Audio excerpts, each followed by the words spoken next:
پناہ مانگتا ہوں میں اللہ کی شیطان مردود سے۔ بسم اللہ الرحمن الرحیم۔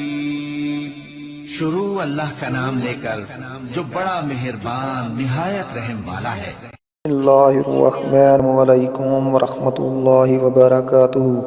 خواتین و حضرات، اسلامک وظائف یوٹیوب چینل میں آپ کو خوش آمدید کہتے ہیں۔ سب سے پہلے میری آپ سے ایک چھوٹی سی ریکویسٹ ہے، جن لوگوں نے میرے چینل کو ابھی تک سبسکرائب نہیں کیا تو پلیز میرے چینل کو ضرور سبسکرائب کریں اور ساتھ گھنٹی کے بٹن کو ضرور دبا دیں تاکہ آپ کو میری آنے والی نئی ویڈیوز ملتی رہیں۔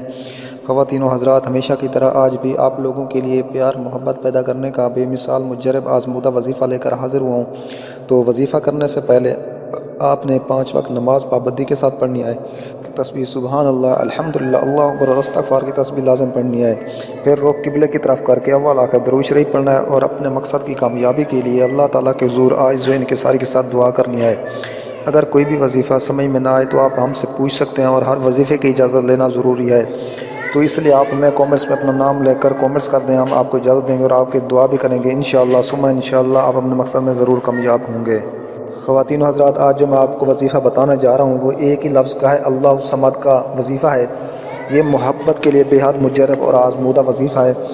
تو آپ نے اول آخر 11 مرتبہ درود شریف پڑھنا ہے اور اس کے بعد آپ نے اس کو 100 مرتبہ بعد نماز فجر کے بعد پڑھنا ہے، اللہ الصمد 100 مرتبہ پڑھنا ہے اور اول آخر 11 مرتبہ درود شریف پڑھنا ہے۔ تو آپ نے یہ 21 دن عمل کرنا ہے، انشاءاللہ تعالیٰ آپ کا محبوب آپ کے لیے تڑپ جائے گا، وہ جہاں بھی ہوگا آپ سے رابطہ کرے گا، اور یہ عمل آپ اپنی پسند کی شادی کے لیے بھی کر سکتے ہیں۔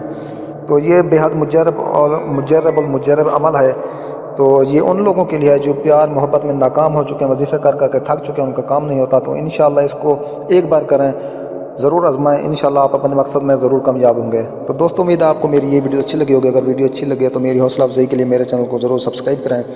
ملتے ہیں نیکسٹ ویڈیوز میں، تب تک کے لیے اجازت، اللہ حافظ۔